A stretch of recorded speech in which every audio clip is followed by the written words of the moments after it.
rather than saying, in order for me to feel validated, I have to appear this way, we should be thinking about what do I need to give myself to feel comfortable where I'm at right now.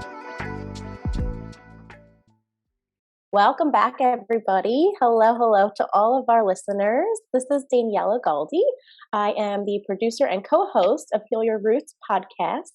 And I am so happy today because we have our newest member of Heal Your Roots Wellness here to talk with us. But first, we have Kira, the co-host, who is also here with us. Kira, go ahead and give them a little hello.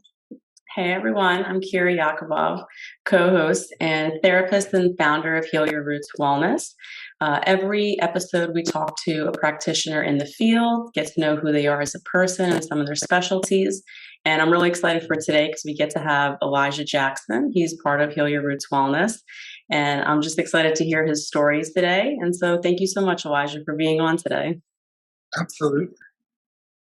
So we had some technical difficulties, but we're rolling through it. Elijah's been a trooper, so I'm really happy to hear. So it's kind of the first thing I ask everybody is, Elijah, how did you get into like the mental health field, and when did you know you wanted to be a therapist? Yeah, so there's a silly answer, and then there's a more serious answer. Which one do you want first? I'm always going to go with silly first, and then you could totally share the serious one or whichever order you want. Absolutely, absolutely. So when I was a kid, my favorite show in the world was, I'm sure all of you are familiar with it, Charmed. It's about the three witches. Of course.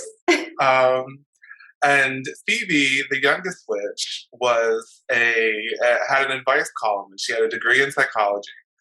And I thought that was like the coolest job in the world. I was like, I want an advice column. I should go to school to be a therapist, and maybe I can have an advice column.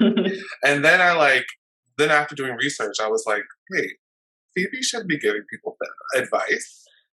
That shouldn't happen. I'm going to go to school and I'm going to do it the right way. That is the best response, by the way, Elijah. That has topped everything. Topped all of the answers we've heard for this question. So if I have one person to thank for my career, it's Phoebe Halliwell. Shout out. I think that was Alyssa Milano, right? Mm-hmm. That was, She was always dressing so I loved how she dressed too. I was like, I want to wear that. She was the coolest one. Oh yeah, that's hilarious. But yeah, the more serious kind of like grim version is that I just always wanted to learn a bit more about myself. I think lots of us go into the mental health field to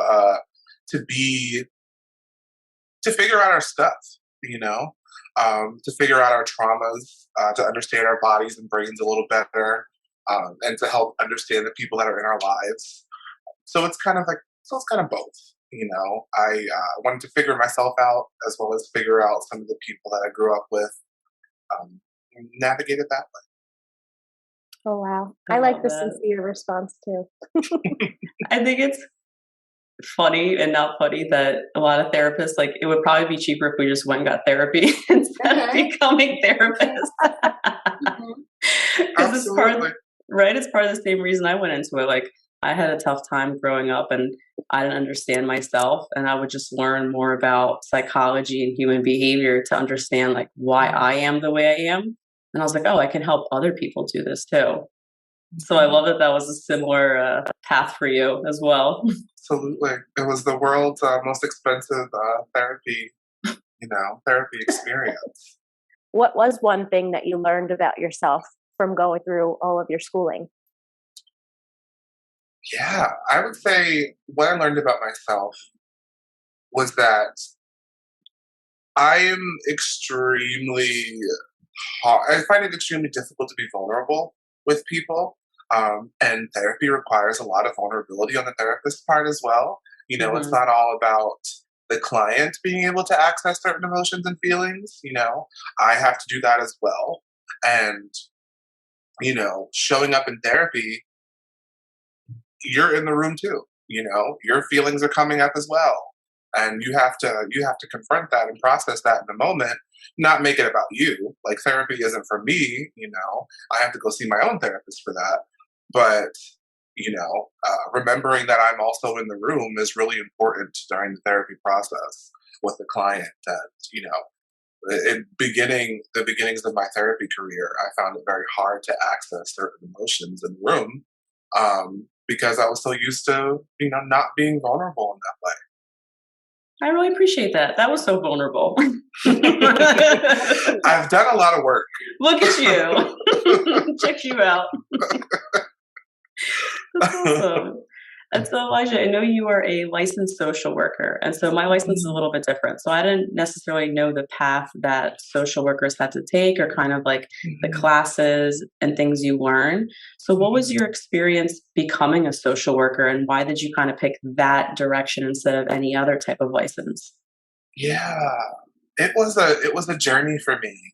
I was actually just talking about this with another client, because they're pursuing a degree and they are very frustrated with, having to, be set back and switching majors, and, having that take longer. So my experience was also very similar. I went to school. I was originally a psychology major, and I wanted to get my degree in psychology. I wanted to get a PhD, of all things. And I was going through it. I did a year at a really expensive school, and then I ended up, not being able to afford it anymore. So I went home and went to community college. And then I was working somewhere. I think I was working at like a DSW or something. And one of my coworkers had a master's in psychology, and she was like, "Please don't do it." You can get the same. You can do the same amount of work.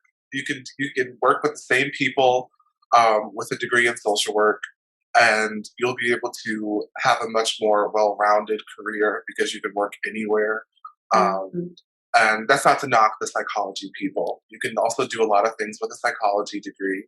But I just felt like social work fit more for me, because it allowed me to access a lot of different communities that I might not have been able to access with a more specific degree.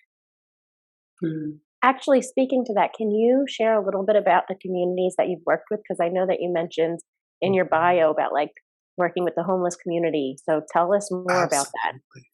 Absolutely. So I've kind of been all over the place. I both, as far as location and career stuff. I'm originally from Long Island, so my first experience doing this kind of work was with the homeless population on Long Island, and being able to kind of do more hands-on stuff. Still looping in uh, the therapeutic work, all those interventions, but actually having boots on the ground and being able to, have access to communities that people wouldn't normally have access to. Being able to see the real side of it, rather than just what people see walking past, a homeless person on the street. I also had experience working with the New York City child welfare system, which was traumatic. I did a lot of work with foster kids, mostly teenagers and people who were aging out of foster care. So there weren't a lot of resources for them. Most of them were just thinking about trying to graduate high school, let alone their future, without certain supports like family, and lots of trauma, just in general, like collective trauma. I worked for a college prep program that focused on getting foster kids into college, because statistically, it wasn't something that happened that often. And it was pretty difficult. It was pretty hard. So I never want to do that again. But it was a very formative experience. I did really love being able to, help kids access certain things that they might not have, an opportunity to do. And then I ended up in Philadelphia, because New York City got too expensive. And I started working with the substance abuse population in Philadelphia. And that was also very heavy. The fentanyl epidemic and, substance abuse is very, very rampant in Philadelphia and all across the country. So being able to also see these people in the throes of their addiction and allowing myself to be more vulnerable with people and recognize similarities and saying, a person who's in the throes of addiction isn't that different from an average person. They still have the same problems. They're still navigating the same stuff.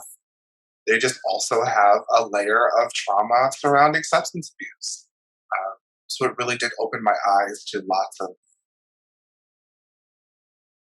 uncomfortable things, but also things that need to be seen and addressed. And it changed my views a lot about, how substance abuse should be, the epidemic should be addressed. And now I'm here at Heal Your Roots. Wow, that's definitely really deep work. And it's pretty crazy thinking about Maslow's hierarchy of needs. You can't even address other stuff on the surface if you don't have your basics. If you don't have shelter, if you don't have a home, if you don't have food, you don't feel safe in your environment. It's you can't even talk about how my relationship feels or how I'm communicating. It's no, I got to think about day to day. So that's really heavy. I mean, I commend you for going into that because I didn't have the experience through my training to work with people that were in those circumstances and situations. Mm-hmm. It was absolutely eye-opening, and I really did love the communities that I've been able to navigate, and it really helped me clarify my niche around who I wanted to work with, what I wanted to do, what I thought I was capable of, and also being able to push myself to be able to say, I didn't think I was capable of this, but I actually am. Wow, so that sounds like another something that you learned from your work with that. Was it something that you were positioned in, or you were drawn to it? Like, how did you get started doing that? Each of those experiences I kind of fell into. I continually told myself that whatever comes my way, I'm gonna hop on it and see how I like it. Just to continue to clarify what I want to do. How I want to, the kind of therapist I want to be, the kind of social worker I want to be. So it really was important to me to make sure that I continued to try new things. And so I know that you mentioned it kind of allowed you to get more into your niche and figure out who you want to work with, the kind of things you want to work with. And so what have you come to now thinking about that? Who would be your ideal client or who you enjoy working with? Yeah, I think I've over my very short career, I think that I've learned a lot about my own identities and how I've been impacted by the people that I work with. And I really do think that it's important that I continue to work with people that look like me, and other people of color, people with lots of different intersectioning identities, people who, I love working with the LGBTQ community. I love working with BIPOC, Black, Indigenous people of color. I love working with people whose identities are considered minorities, and whatever case that might be, ethnically, religiously, whatever the case is. If you're not considered the norm, as they say, then you'd have a home with me. Oh, I love that. You have a home with me. I wish we could hug. That was so beautiful. It really is. I love your sincerity with everything, Elijah. I think that, from a third party, I try to give this perspective since I work trying to do my advocacy with mental health.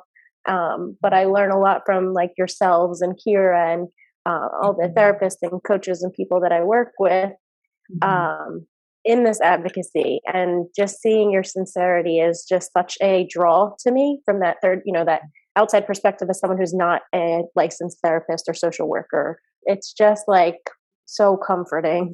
So I appreciate that so much. But the work that you want and aim to do and that you are doing now is just so impactful. And I want to know a little bit more of a breakdown or maybe your own perspective, because you shared with us in the form that we send to just get to know everybody a little bit more, intersectionality of identities. And, to me, I was like, wow, like that's a powerful statement category right there. Can you share your perspective on that? Absolutely. With the intersectioning of identities, I think lots of people view it differently. And my understanding of the intersectioning of identities or intersectionality of identities is just that we're multifaceted beings. We're not defined by one aspect of our lives, We're all impacted by everything that we go through, Someone who is Black, gay, poor, differently abled, those are all different identities that impact them every second of every day. So it wouldn't make sense to say that I am all just one thing, or they are all just one thing. You are defined by all the stuff that you go through. Your positionality is, comprised of everything, all the good and bad, all the stuff that you can't control and you can. All of that stuff impacts how you show up in the room. And I think it's important for me as a therapist to help clients understand that they're more than just one thing. You're not just a queer person. You're not just Muslim. You're not just, your racial and ethnic identity. There's more to you than that. And yes, some things are easier to hide than others, but you shouldn't have to think about hiding it in the simplest form. We should be able to say, I'm all of these things, and that's okay. I love that so much. And this is when I interviewed you, I was like, oh, Elijah is just so warm and welcoming. Like, you just provide this sense of safety and opening that I really loved when we even just had the interview. And like, even you expressing that, everything you say is just so genuine. And like, we don't look the same on the outside, but I would love if you were my therapist. Right? Like, Thank you so much. Yeah. And like, therapy seekers, I think the biggest thing that someone wants to know when they're going into therapy is like, can you help me? Can you relate to who I am and what I've gone through? Really, like the credentials, all that stuff, yes, it matters to a degree, but at the end of the day, it's like, we're two people in a room or in a virtual room. Like, I need to connect and I need to know that you're going to be able to help me because I'm not just this one sliver of an identity. It's all these different parts. Yeah. Absolutely. I think sometimes I even know I've had this experience where I've looked for a therapist and I said, okay, well, this therapist hasn't gone through the same thing that I went through, so they won't know how to help me. And that's not true. I think that just because I don't have the same experience as someone doesn't mean that they can't offer insight or still help me navigate my own stuff. We're all too unique to assume that someone is going to have the same experience as us, or to cast out someone because they don't. The acceptance piece is so prevalent. And I keep thinking, in the other episode, we I pegged Maureen as the sexpert, and I almost want to title you as like Elijah the embracer. Like, I feel like, you're embracing everybody's differences and similarities and making everybody feel united. So I love that. So Elijah the embracer, my question to you with that is, do you have a certain tool or approach that is like one of your go-tos with anybody that connects with you? I think kind of like what Kira said earlier about acceptance, I think is really important to me. Accepting people for who they are is like my most powerful tool, my most useful tool, the one that I pull from often. Being able to sit with a person and say, you don't have to explain this to me. You don't have to argue this to me, You don't have to try to convince me that, this is how you need to be. This is why you need to be this way. I am accepting you for who you are. We don't have to have this discussion, which is something really important. I found that is a tool that I use called queer theory, Many people might know about it. It's the idea of not pathologizing someone's identity, not using them not using tools or theories to try to, turn a client into an experiment or a study tool. This is a person. Their identity is their identity. I shouldn't be trying to, examine them. This is just who they are.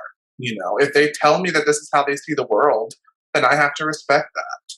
And I can't say, oh, well, because of this book right here, I have to convince you that your identity is wrong. No. If you believe that you are this way, then as a therapist, I have a duty to respect and accept and validate that. And I think it's important that lots of other therapists adopt that too. We shouldn't be pathologizing our clients.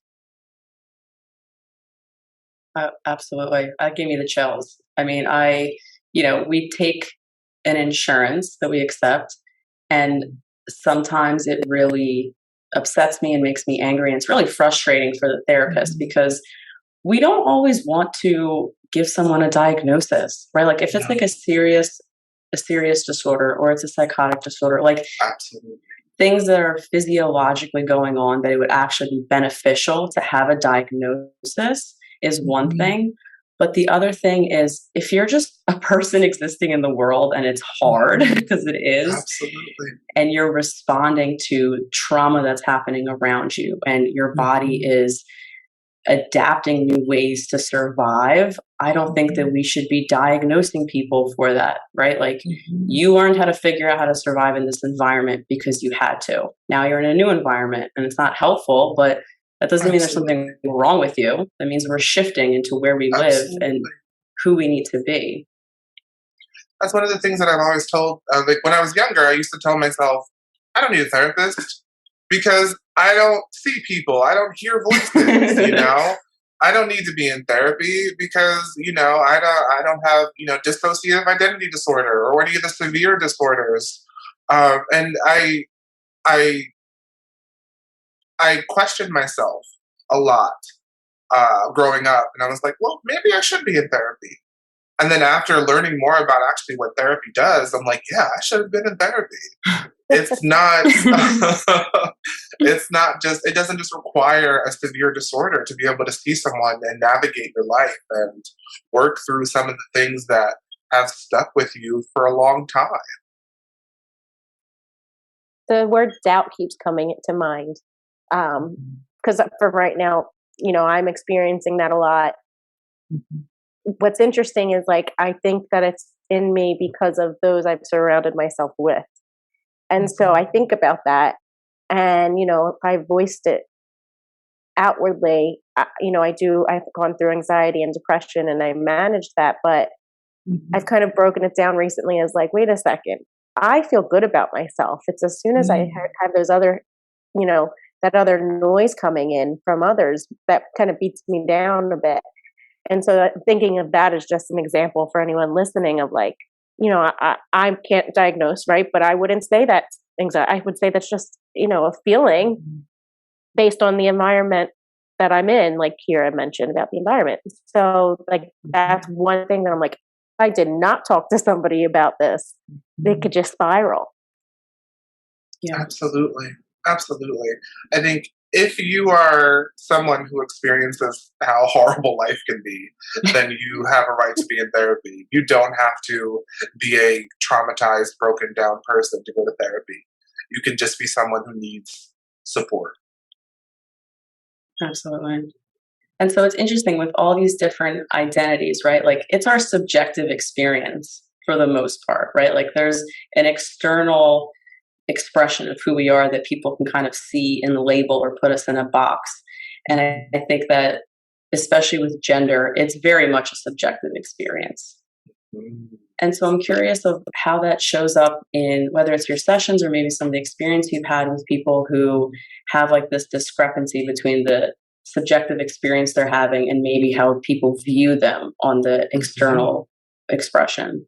Absolutely. So many of my clients who are questioning their gender feel like because they're not at one end of the extreme where it's like, so, I always say gender and sexuality is a spectrum.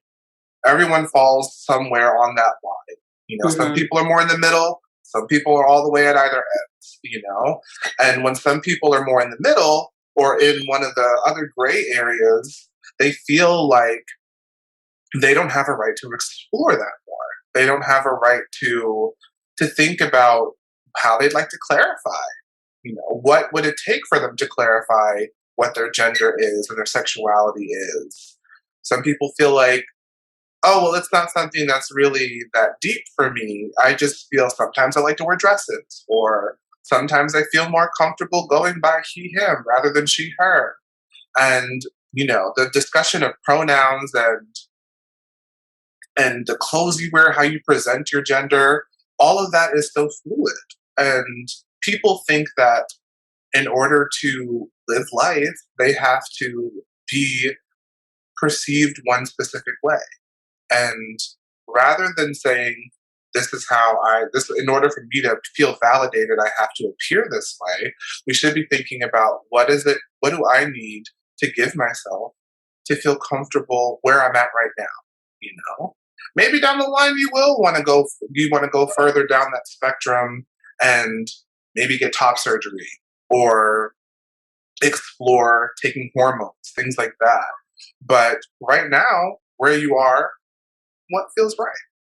And that's a question that I love to ask my clients is, what do you need right now? Maybe it's not in the cards to get top surgery or bottom surgery for that matter, or, but how can we get you where you'd be safe? What does safety look like right now? I absolutely love that question. I want to adapt that for myself every day. Like, what do I need right now? I think that's such a great way to bring us. I mean, clearly it brings us back to the moment, but brings us back to knowing who we are as well. And so, I love that. I love that you start with that. And I feel like it just simplifies these complexities that I'm sure the people you were talking with are minds might be racing with. Do you have any thoughts around the idea of like mindfulness to share with anyone listening? Absolutely. Being present is so powerful. That's one of the things that I've struggled with the most in my life, even just, not even in my therapy work, just in my day-to-day life. Being present, being mindful, it's extremely hard. We are always, I think as humans, we're trained to be forward thinking. We're trained by our society, whether it be capitalism or our jobs. Well, that's capitalism, but all aspects of our lives are pretty much trained for us to be forward thinking. From the day that you graduate high school, even before that, they ask you, what do you want to do for the rest of your life? What's the thing that at 18 years old, we're expected to decide what we want to do until we retire at 65, It's bullshit. Extremely traumatizing. It's so scary. It's so scary. So we're trained to be thinking in the future. We're trained to be anxious. And it's important that as for me as a therapist, it's important to help clients slow down, to pull you back into reality or back into the real world. We don't always have to exist in the future. Yes, we do have to plan for some things, we do have to plan for our futures in some capacity, but we can't do it all. We're not that powerful. I think one of the things that I've learned as a therapist and as just an individual is that I don't have that much power. I can't control that many things. I can do my best. I can try to show up as best as I can, but for the most part, I'm just coasting along on this rock floating through space. That's right. Oh yes, aren't we all? But no, it's I want to go back to something you said a little bit earlier that came up for me is the way you were describing accepting people. And towards the end, it was what would be the safest for you right now? Mm-hmm. And I think that is so important to consider, especially when we're talking about minorities and cultures, because I think in America, we're a very individualistic society. And a lot of minorities, and I'm an immigrant, is much more collective. Mm-hmm. And when we think about how we move in the world and the decisions we make, we are trained to think about how is this going to impact my family, my community, who I live with, how people view me, and people who look or identify like me. Absolutely. And that feeling of safety in making a decision when you live in a community like that. And I'm curious, so what's been your experience with some clients when maybe they are starting to embrace who they are, but their community or their family is not okay with it? Absolutely. I think, and that kind of goes back to what I was saying before about intersectioning identities. Sometimes our intersectioning identities kind of go against each other. A client's sexuality might butt heads with their religion. A client's gender identity might butt heads with the culture.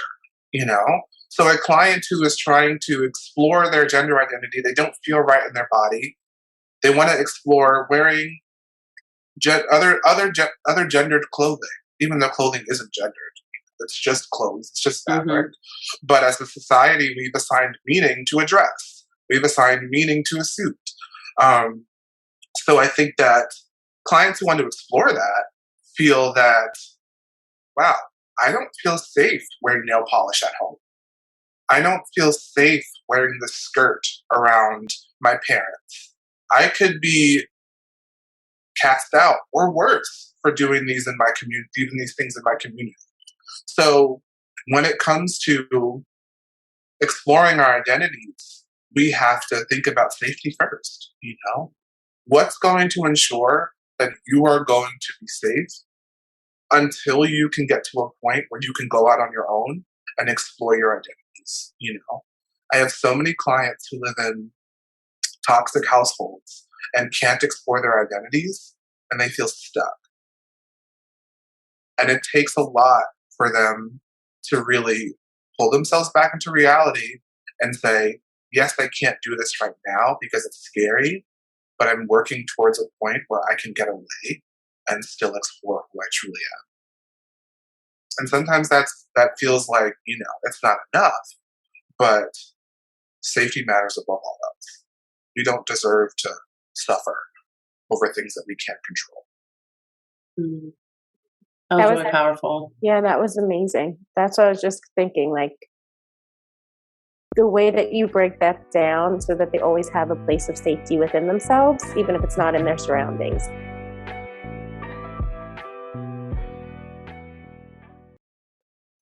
What's a way that they can explore? Like, what's a safe way that you suggest to explore, but still withholding that safety within where they are, like living, so to say?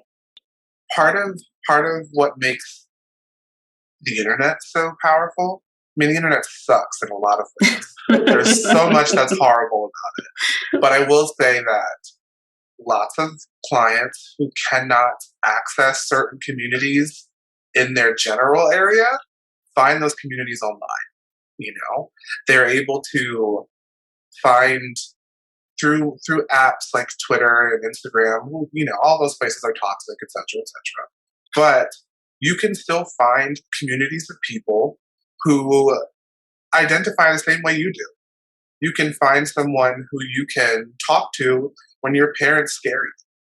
You can find someone to communicate with when you feel like you're being silenced. I think that community is very important. And if we can't get it in our general vicinity, if we can't get it in our hometown, we have to find it elsewhere.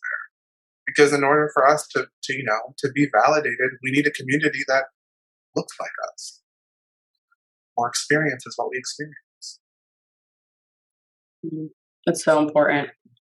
I think it always kind of comes down. It's tough because there's always two sides of the same coin, right? We thrive in community and we feel connection and I mean, we're social beings, right? Like we're built to last with other people. And then at the same time, if there is a norm around what we're supposed to look like, feel like, act like, and we don't, shame comes up internally. And then two, we can get ostracized from that community that we so desperately need to be a part of to feel like we belong. Absolutely. So I just can't imagine the amount of suffering that someone might go through, feeling like they have to like walk the line between those things. And I'm so glad that there are therapists like you, Elijah, that welcome that. And it's like, here's a space to explore that and be mindful of what I can do right now and just hold that space for somebody. Absolutely. Absolutely. Part of, I think some people have these ideas around therapy where it's like, every time I come to therapy, I have to be talking about stuff that really hurts. I have to be talking about all the trauma and all the sucky stuff. And I'm like, well, yes, you should be exploring your traumas because they need to be explored. But also we can use therapy to talk about, the fact that you just bought a dress and you feel really comfortable, We can talk about the fact that, you had your first kiss from a same-sex person, I think there's so many ways to experience acceptance and validation, and we don't just have to validate the traumatic stuff, Having a space where you can have like someone excited about the news you want to share. That's just as important, I think. Yeah, I was just going to touch on that because the celebration part is what you both mentioned. And that to me means so much, to have that person by your side who's like, yes, that's great. And that's regardless if they understand it or not, but they're happy to see you happy and doing what you want and what has meaning to you and living the life that has meaning to you and, taking action in that way. So having that celebration, and I can attest to going into therapy. I usually recommend to people, they're like, I'm feeling great. I don't know. Do I have to go to the session? And I'm like, I always encourage you to keep your sessions because you never know what could come up. But like, just tell somebody something that has your back. Just go talk to somebody that you can feel safe with. That's like the key word here, right? Safe and supported with. And so, I always feel like, and in my own personal experience, I've done that, and then I've shared great things, and then all of a sudden I was like, it's one of the best sessions because something else came up. I think, because I had let go and I had let all of those great things come out, that it was like, okay, there might have been something else that I never allowed to surface that then needed some extra support, Absolutely. So, and that's why I think mindfulness is so important, and mindfulness can be anything. Being mindful of what comes up in the moment, being able to process that as it comes by, and being able to say, I'm going to stay present where I am. I'm not going to let these intrusive thoughts or these negative thoughts pull me a certain way. I'm going to sit where I'm at and continue to explore this thing that I'm really excited about. I'm going to continue to sit with what I'm feeling right now, rather than being pulled aside by my anxiety or by the things that hurt. And, mindfulness practice can be anything. I've just discovered that you can mindfully eat. I discovered that too, and it's not fun.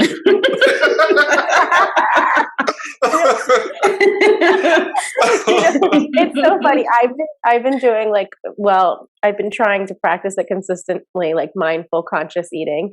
And to your point, yeah, sometimes it's not fun, but definitely, real quick, a quick digression here is like that shame piece that you mentioned earlier. Eating I'm Italian, I'm first generation, and so it's such a big practice. Unfortunately, my parents are understanding about if I'm trying to eat a certain way, right?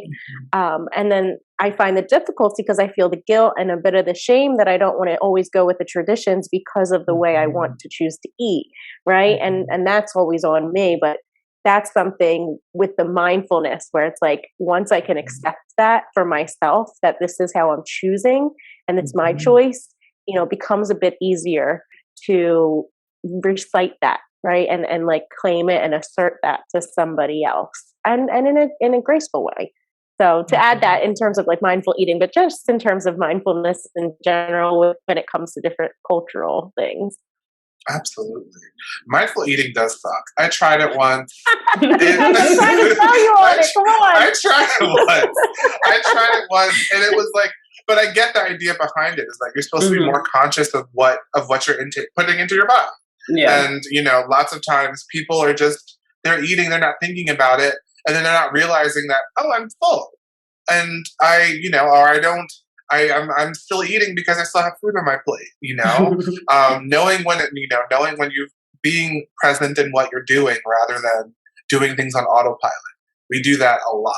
We're always on autopilot because it makes the time go by faster. But sometimes we need to slow down a little bit. So I feel like there could be a whole episode on culture and eating because and I remember learning about this a long time ago, like the way that it even came up that people eat together, like that is like a gathering, is like when cavemen or humans discovered fire, and they would all sit around the fire to be warm and to eat. And, you spend time talking, singing, whatever, right? You're bonding over eating. And I think at least definitely in my culture, it's so interesting because there's like this very mixed message between you need to eat. Why aren't you eating? You look too thin. Like you're not healthy. Like you should eat more. Finish everything off your plate. People are starving in the world. And then it's like, looks like you're gaining weight. Who's going to marry you? I'm like, damn. So which is it? Like, honestly, so many talk. There's so many toxic messages that are perpetuated through culture and through history and through families, and sometimes you get treated like an outcast when you start to think about, wait, these are the things that we say to each other all the time. This is okay to say to your son or your daughter or your aunt or your uncle. Why are we focused so much about what this person's body looks like, or how much they're eating? How is that going to impact them getting married, etc.? And I think that's why I think our younger generation is so powerful because, Gen Z, as kooky as they are, they're questioning everything. They're questioning a lot of things. They're starting to do some of the things that we felt a little bit uncomfortable with. And I think it's so interesting. It's like, because I see things from such a cultural perspective because how I grew up, and it's even questioning why things are the way they are. It could be frowned upon and seen as disrespectful and like disobedient or like subordinate. Like, how dare you ask about this thing? Right. And really, it's like, A, you probably don't want to take accountability for the thing because now you just realize it's kind of shitty that we've all been doing this for so long. And B, it's like, well, now it means if I accept that it was wrong, that means I have to change and I have to put in an effort to do something differently. And I have to listen to understand your experience. And that's too much work. Absolutely. Accountability is hard for older generations. They don't want to accept that they've had an impact on, how we show up today. Do you either of you have a tip to share in terms of like being better about accountability? Because I kid you not, I was just looking up for myself the other day 2 things. One was how to understand accountability, and then one was working through entitlement. For me, I would say that when it comes to accountability, the main thing that comes up the most is expectation. What do we expect of other people? Are our expectations too high? Are we expecting things that people aren't capable of doing? And what do we expect of ourselves? How are we showing up in a way that validates ourselves, but also other people? Because we also have to think about the people that we're interacting with as well. And when it comes to accountability, sometimes people expect someone to show up a certain way, or you don't expect anything of yourself and others, and you're wondering why people are like, no, I need you to respect me, I need you to understand that this is how I am and this is how I show up. And then we're questioning like, oh, so there is an expectation around how I show up in the room. And I have a duty to either, respect that, and validate that, but also question it if it's too much. If someone is expecting something of you that is too much for you in the moment or doesn't align with how you want to show up, how you want to be present, then you have a right to question it. I love that. I think for me, what comes up is giving and receiving feedback, because that is a skill on its own that I was never taught. And so I think even just through the therapy process and working with couples, it's if you want things to be if you have those expectations, if you want a certain type of life or quality of life, it's considering like, can I share this with someone? And am I open to hearing what they have to say about me? If I want my relationship to improve, if I want my life to improve, my problems to dissipate in some way, am I open to hearing how I'm getting in my own way? Because if you're not open to hearing how you're getting in your own way or you're impacting somebody else, you're going to make them the bad guy and you're not going to change or put in any effort. And then you're kind of in that victim mentality. Right. And so so you have to be, and it sucks, right? Like, it's not fun, right? Like, I'm in a marriage, I have other relationships. Like, it's not fun or pleasant or comfortable to hear how your behavior is negatively impacting somebody that you care about. It's not. And if you're not willing to hear how they feel or the impact it has on them, don't expect this relationship to thrive or to move somewhere. And like Elijah said, if you feel like, well, maybe these are unreasonable expectations you have of me, then you can question that and say, this is what I'm willing to provide based on the feedback you gave me. And then they have a decision to continue this or not. Absolutely. And that also goes back to, or at least it made me think a lot about readiness. How ready are we to change? Sometimes there are problems that arise and we don't know they're problems yet. Or there are questions that we have, but we don't feel capable or ready to address those questions. They're just questions that are popping up for us. That's something that I go through a lot with my clients is, how ready are you to address these problems that are popping up in your life? Because it's one thing to just say, yeah, this is a problem for me. But it's another thing to say, I'm ready to do something about it, And some clients aren't ready to do something about it. So it takes more time. We have to slow down a bit. And we have to be more mindful of where we are and more mindful of our readiness to change. It's another great question to add to a little like self check-in that we've talked about in this episode already, because it makes me think for myself too, how ready am I? I had a situation happen and somebody said to me, are you going to therapy? And I will tell you both right now, I'm not at the moment. I'm an avid goer, but I've been taking some time off, and it made me think, like, question myself. Wait a second, should I be? And I had to kind of pull back and ask and that question, I didn't know it came up in this way, but now that you're saying it, no, I'm not ready to address it yet. I'm not, it would be one of those situations where I would avoid everything, talk in circles, right? I'm not ready to fully go there. But I will be. And then I know that therapy is there for me when I'm there to confront that situation. Although I do always suggest, like I mentioned earlier, continue to go, but circumstantial situations. Absolutely. With that said, Elijah, what's one thing that you're comfortable sharing that your clients may not know about you? Oof. I was like, well, I wasn't going to share it then. If you're comfortable, whatever you're comfortable sharing. No, I'm usually pretty transparent in my sessions, but I would say that I'm a big nerd. I do love all things comic books, all things action. It's kind of a guilty pleasure of mine. Actually, no, I should take that back. I don't feel guilty about any of my pleasures. There you go.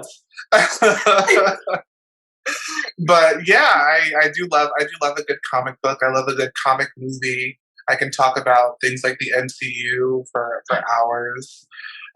So yeah, any client who loves comics, we can spend hours talking about that. So this one's like embarrassing, but I guess I shouldn't be embarrassed because it's fine. So when I was younger, I was like, for the listeners, have you guys seen Bob's Burgers? Oh, she was awesome. Okay. You know Tina. I am Tina. I was Tina.